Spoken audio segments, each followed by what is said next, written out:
ਜਿਹੜੀ ਕਾਫੀ ਤੁਸੀਂ CCD, Starbucks ਜਾਂ ਹੋਰ ਕਿਸੇ ਕੈਫੇ ਦੇ ਵਿੱਚ 250-300 ਰੁਪਏ ਦੇ ਵਿੱਚ ਪੀਂਦੇ ਹੋ, ਕੀ ਤੁਹਾਨੂੰ ਪਤਾ ਹੈ ਕਿ ਇਸ ਇੱਕ ਕੱਪ ਦੇ ਵਿੱਚੋਂ ਕਾਫੀ ਪੈਦਾ ਕਰਨ ਵਾਲੇ ਕਿਸਾਨ ਨੂੰ ਕਿੰਨੇ ਪੈਸੇ ਮਿਲਦੇ ਹੋਣਗੇ?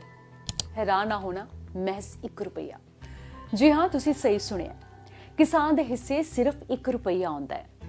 ਇਹ ਮਿਸਾਲ ਸੰਸਾਰ ਪੱਧਰ ਉੱਤੇ ਕਿਸਾਨਾਂ ਦੀ ਖੁੱਲੀ ਮੰਡੀ ਦੇ ਵਿੱਚ ਹੁੰਦੀ ਲੁੱਟ ਦੀ ਕਹਾਣੀ ਹੈ। ਮੈਂ ਕਹਾਣੀ ਕਿਉਂ ਸੁਣਾ ਰਹੀ ਹਾਂ? ਉਹ ਇਸ ਲਈ ਕਿ ਕਿਸਾਨ ਫਸਲਾਂ ਦੀ ਵਾਜਬ ਕੀਮਤ ਲੈਣ ਦੇ ਲਈ ਇੱਕ ਵਾਰ ਫਿਰ ਤੋਂ ਅੰਦੋਲਨ ਕਰ ਰਹੇ ਨੇ। ਅੰਦੋਲਨ ਦਾ ਮੁੱਖ ਨਾਅਰਾ ਹੈ ਐਮਐਸਪੀ ਦੀ ਕਾਨੂੰਨੀ ਗਾਰੰਟੀ, ਉਹ ਵੀ ਸਵਾਮੀਨਾਥਨ ਕਮਿਸ਼ਨ ਦੇ ਫਾਰਮੂਲੇ ਦੇ ਹਿਸਾਬ ਦੇ ਨਾਲ। ਭਾਰਤ ਦੇ ਵਿੱਚ ਤਾਂ ਕਈ ਫਸਲਾਂ ਉੱਤੇ ਸਰਕਾਰ ਵੱਲੋਂ ਐਮਐਸਪੀ ਦਿੱਤੀ ਜਾਂਦੀ ਹੈ। ਫਿਰ ਰੌਲਾ ਕਿਸ ਗੱਲ ਦਾ ਹੈ? ਸਰਕਾਰ ਐਮਐਸਪੀ ਉੱਤੇ ਕਾਨੂੰਨ ਬਣਾਉਣ ਤੋਂ ਕਿਉਂ ਝਿਜਕਦੀ ਹੈ? ਸਵਾਮੀਨਾਥਨ ਕਮਿਸ਼ਨ ਦਾ ਫਾਰਮੂਲਾ ਹੈ ਕੀ? ਇਸ ਰਿਪੋਰਟ ਦੇ ਰਾਹੀਂ ਇਹਨਾਂ ਸਾਰੇ ਸਵਾਲਾਂ ਦੇ ਜਵਾਬ ਦੇਣ ਦੀ ਕੋਸ਼ਿਸ਼ ਕਰਾਂਗੇ।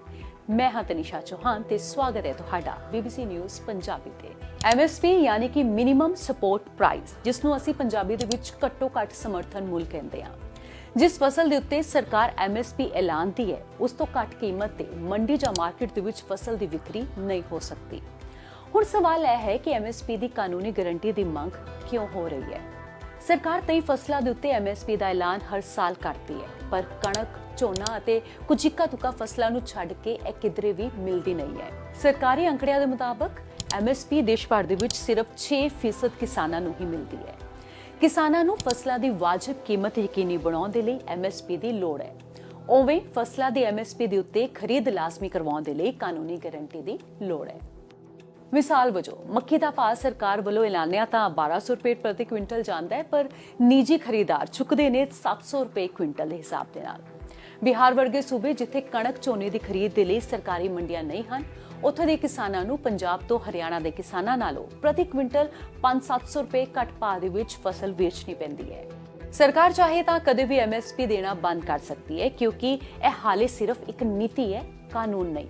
ਇਹੀ ਕਿਸਾਨਾਂ ਦੀ ਮੰਗ ਹੈ ਕਿ ਐਮਐਸਪੀ ਗਾਰੰਟੀ ਕਾਨੂੰਨ ਬਣੇ, ਜਿਸ ਦੇ ਤਹਿਤ ਸਰਕਾਰ ਵੱਲੋਂ ਤੈਅ ਕੀਤੀ ਗਈ ਕੀਮਤ ਅਨਾਜ ਮੰਡੀ ਦੇ ਵਿੱਚ ਕਿਸਾਨ ਨੂੰ ਮਿਲਣਾ ਕਾਨੂੰਨੀ ਤੌਰ ਦੇ ਉੱਤੇ ਲਾਜ਼ਮੀ ਹੋਵੇ, ਤੇ ਜੇਕਰ ਅਜਿਹਾ ਨਹੀਂ ਹੁੰਦਾ ਤਾਂ ਕਿਸਾਨ ਕਾਨੂੰਨ ਦਾ ਸਹਾਰਾ ਲੈ ਸਕਦਾ ਹੈ। ਹੁਣ ਜਾਣਦੇ ਹਾਂ ਕਿ ਕਿਸ ਫਾਰਮੂਲੇ ਦੇ ਤਹਿਤ ਕਿਸਾਨ ਮੰਗ ਰਹੇ ਨੇ ਐਮਐਸਪੀ। ਦਰਅਸਲ ਸਾਲ 2006 ਦੇ ਦੌਰਾਨ ਉਸ ਵੇਲੇ ਦੀ ਯੂਪੀਏ ਸਰਕਾਰ ਵੱਲੋਂ ਗਠਿਤ ਸਵਾਮੀਨਾਥਨ ਕਮਿਸ਼ਨ ਦੀ ਰਿਪੋਰਟ ਦੇ ਵਿੱਚ ਇੱਕ ਖਾਸ ਫਾਰਮੂਲੇ ਦੇ ਨਾਲ ਐਮਐਸਪੀ ਤੈਅ ਕਰਨ ਦੀ ਸਿਫਾਰਿਸ਼ ਕੀਤੀ ਗਈ ਸੀ। ਇਸ ਫਾਰਮੂਲੇ ਨੂੰ ਤਕਨੀਕੀ ਭਾਸ਼ਾ ਦੇ ਵਿੱਚ C2+50% ਕਿਹਾ ਜਾਂਦਾ ਹੈ। ਹੁਣ ਇਹ ਫਾਰਮੂਲਾ ਕੀ ਹੈ, ਵਿਸਥਾਰ ਦੇ ਨਾਲ ਦੱਸਦੇ ਹਾਂ। ਆਰਥਿਕ ਮਾਮਲਿਆਂ ਦੇ ਮਾਹਰ ਰਣਜੀਤ ਸਿੰਘ ਘੁੰਮਣ ਦੱਸਦੇ ਨੇ ਕਿ C2 ਯਾਨੀ ਕਿ ਕਿਸਾਨ ਦੀਆਂ ਵਿਆਪਕ ਖੇਤੀ ਲਾਗਤਾਂ ਪਲੱਸ 50% ਦੇ ਹਿਸਾਬ ਦੇ ਨਾਲ ਐਮਐਸਪੀ ਦੀ ਮੰਗ ਕਰ ਰਹੇ ਨੇ। ਵਿਆਪਕ ਖੇਤੀ ਲਾਗਤਾਂ ਦੇ ਵਿੱਚ ਖੇਤੀ ਦੇ ਨਾਲ ਸੰਬੰਧਿਤ ਵੇਰੀਏਬਲ ਲਾਗਤਾਂ, ਜਿਵੇਂ ਕਿ ਕਿਸਾਨ ਵੱਲੋਂ ਮਾਰਕੀਟ ਤੋਂ ਖੇਤੀ ਦੇ ਲਈ ਖਰੀਦੇ ਗਏ ਬੀਜ, ਖਾਦਾਂ, ਕੀਟਨਾਸ਼ਕਾਂ, ਮਜ਼ਦੂਰੀ ਵਗੈਰਾ ਦਾ ਖਰਚਾ, ਪਰਿਵਾਰ ਦੀ ਦਿਹਾੜੀ, ਜ਼ਮੀਨ ਦਾ ਕਿਰਾਇਆ, ਪੂੰਜੀ ਲਾਗਤ ਤੇ ਵਿਆਜ ਸ਼ਾਮਲ ਹੁੰਦਾ ਹੈ।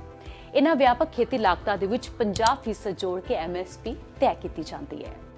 ਪਰ ਸਰਕਾਰ ਦੇ ਲਈ ਇਸ ਮੰਗ ਨੂੰ ਮੰਨਣਾ ਕਿਉਂ ਇੰਨਾ ਔਖਾ ਹੋ ਰਿਹਾ ਹੈ? ਸਾਲ 2021 ਦੇ ਵਿੱਚ 3 ਖੇਤੀ ਕਾਨੂੰਨਾਂ ਬਾਰੇ ਸੁਪਰੀਮ ਕੋਰਟ ਵੱਲੋਂ ਬਣਾਈ ਗਈ ਕਮੇਟੀ ਦੇ ਮੈਂਬਰ ਅਨਿਲ ਕਣਕਤ ਕਹਿੰਦੇ ਨੇ ਕਿ ਜੇਕਰ ਐਮਐਸਪੀ ਦਾ ਕਾਨੂੰਨ ਬਣਦਾ ਹੈ ਤਾਂ ਮੁਲਕ ਦੀ ਆਰਥਿਕਤਾ ਨੂੰ ਧੱਕਾ ਲੱਗੇਗਾ। ਉਹਨਾਂ ਨੇ ਦਲੀਲ ਦਿੱਤੀ ਕਿ ਐਮਐਸਪੀ ਕਾਨੂੰਨ ਬਣਨ ਦੇ ਨਾਲ ਸੰਕਟ ਖੜਾ ਹੋ ਜਾਵੇਗਾ। ਐਮਐਸਪੀ ਤੋਂ ਘੱਟ ਰੇਟ ਦੇ ਉੱਤੇ ਖਰੀਦ ਕਰਨ ਦੇ ਮਾਮਲੇ ਦੇ ਵਿੱਚ ਜੇਲ੍ਹ ਜਾਣ ਦੇ ਡਰੋਂ ਕੋਈ ਵੀ ਵਪਾਰੀ ਜਿਣਸ ਨਹੀਂ ਖਰੀਦੇਗਾ। ਵਿਸ਼ਵ ਬੈਂਕ ਦੇ ਸਾਬਕਾ ਸਲਾਹਕਾਰ ਸਰਦਾਰਾ ਸਿੰਘ ਜੌਹਲ ਵੀ ਸਾਰੀਆਂ ਫਸਲਾਂ ਤੇ ਐਮਐਸਪੀ ਕਾਨੂੰਨੀ ਕਰਨ ਦੀ ਮੰਗ ਨੂੰ ਗੈਰ ਵਿਹਾਰਕ ਦੱਸਦੇ ਨੇ। ਉਹ ਕਹਿੰਦੇ ਨੇ ਕਿ ਸਰਕਾਰ ਨੂੰ ਉਨੀਆਂ ਹੀ ਫਸਲਾਂ ਤੇ ਐਮਐਸਪੀ ਦੇਣੀ ਚਾਹੀਦੀ ਹੈ ਜੋ ਉਹ ਵਾਕਈ ਖਰੀਦ ਸਕਦੀ ਹੈ ਅਤੇ ਅੱਗੇ ਵੰਡ ਜਾਂ ਵੇਚ ਸਕਦੀ ਹੈ। ਉਹ ਕਹਿੰਦੇ ਨੇ ਕਿ ਸਰਕਾਰ ਦਾ ਕੰਮ ਸ਼ਾਸਨ ਕਰਨਾ ਹੁੰਦਾ ਹੈ, ਟ੍ਰੇਡਿੰਗ ਨਹੀਂ।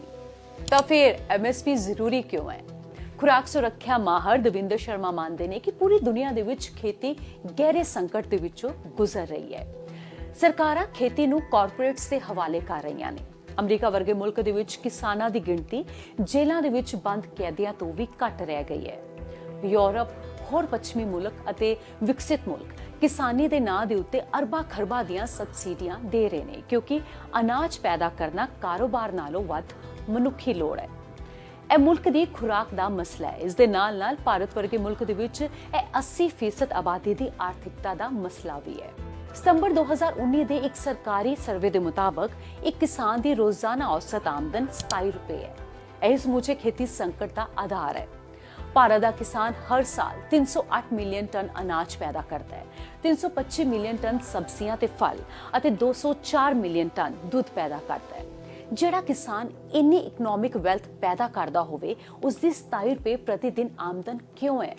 ਉਹ ਭੁੱਖਾ ਕਿਉਂ ਮਰ ਰਿਹਾ ਹੈ? ਉਹ ਖੁਦਕੁਸ਼ੀਆਂ ਕਿਉਂ ਕਰ ਰਿਹਾ ਹੈ? ਖੁਰਾਕ ਸੁਰੱਖਿਆ ਮਾਹਰ ਦਵਿੰਦਰ ਸ਼ਰਮਾ ਮੰਨਦੇ ਨੇ ਕਿ ਉਸ ਦੀ ਪੱਕੀ ਆਮਦਨ ਨਹੀਂ ਹੈ, ਜਿਸ ਨੂੰ ਯਕੀਨੀ ਬਣਾਉਣ ਦੇ ਲਈ MSP ਦੀ ਲੋੜ ਹੈ ਅਤੇ MSP ਯਕੀਨੀ ਬਣੇ, ਇਸ ਦੇ ਲਈ MSP ਗਾਰੰਟੀ ਕਾਨੂੰਨ ਦੀ ਲੋੜ ਹੈ। ਉਮੀਦ ਕਰਦੇ ਹਾਂ ਕਿ ਇਹ ਰਿਪੋਰਟ ਤੁਹਾਨੂੰ ਪਸੰਦ ਆਈ ਹੋਵੇਗੀ। ਹੋਰ ਵੀ ਕਈ ਅਹਿਮ ਰਿਪੋਰਟਸ